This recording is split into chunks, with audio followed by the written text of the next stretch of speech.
Well, let's get more on this now with TRT World's editor-at-large, Ahmed Al-Burai, who's here in the studio. Ahmed, the words is very undiplomatic. He's basically suggesting that the Americans have an ulterior motive in terms of arming the YPG.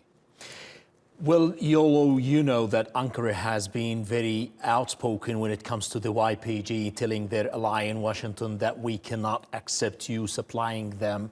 And for the Ankara officials, they've repeatedly saying that the United States didn't keep their promises for more than once when it comes to the withdrawal of the YPG elements to the east of the Euphrates River, to allowing the local council to run these regions after the demise of Daesh. This didn't happen, according to the officials in Ankara, and also that they're going to disarm the whole group after Daesh is defeated. Now, Washington is saying Daesh is still there on the ground, and they are worried about the re-emergence of a new Daesh.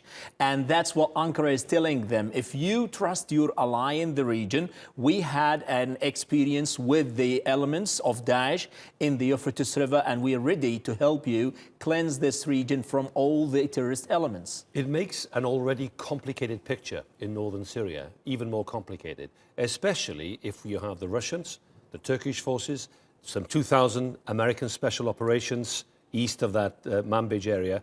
What's the potential now of these forces, whether in the air or on the ground, actually facing each other? Now, the problem is not in Afrin, because we do not have any American presence inside Afrin. It's the Russians who withdrew to Tel Rifat and even down to the east. Now, the problem is, the big elephant in the room is Manbij, where the president today is speaking about the United States to withdraw its troops and its advisors, military advisors from Manbij. It seems that the United States is willing to continue because of the same excuse, that is the preventing any emergence of a new version of Daesh. While Ankara is saying you have to withdraw and let the YPG withdraw, otherwise we're going to go on. Will this lead to a military standoff?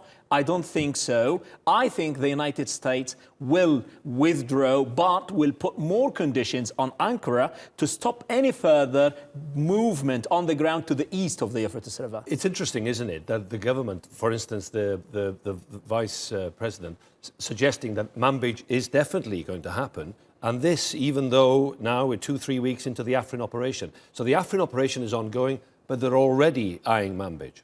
The big problem for Turkey is not Afrin. As I told you, it's Manbij, where Manbij is where you have the YPG with the presence of the United States, with the supply of the heavy arms and arsenal over there. You do have a kind of extension to the other regions where they do have the logistic, the support. That would constitute a major threat to the military operation. That will not be an easy journey for Turkey if they decide to move to Manbij, and that's why the president is now trying to take these kind of proactive measures. It's either the legal way, or we're going to cooperate with our allies, the Iranians, the Russians, which is very important to have to highlight. Turkey believes that the YPG are either going to be used against Turkey, Iran, or even Russia, and that was the president's stress in his talk. Meanwhile, the Russians and the Americans keep talking to the YPG. Thank you very much indeed, Ahmed Al-Burai. Thank you.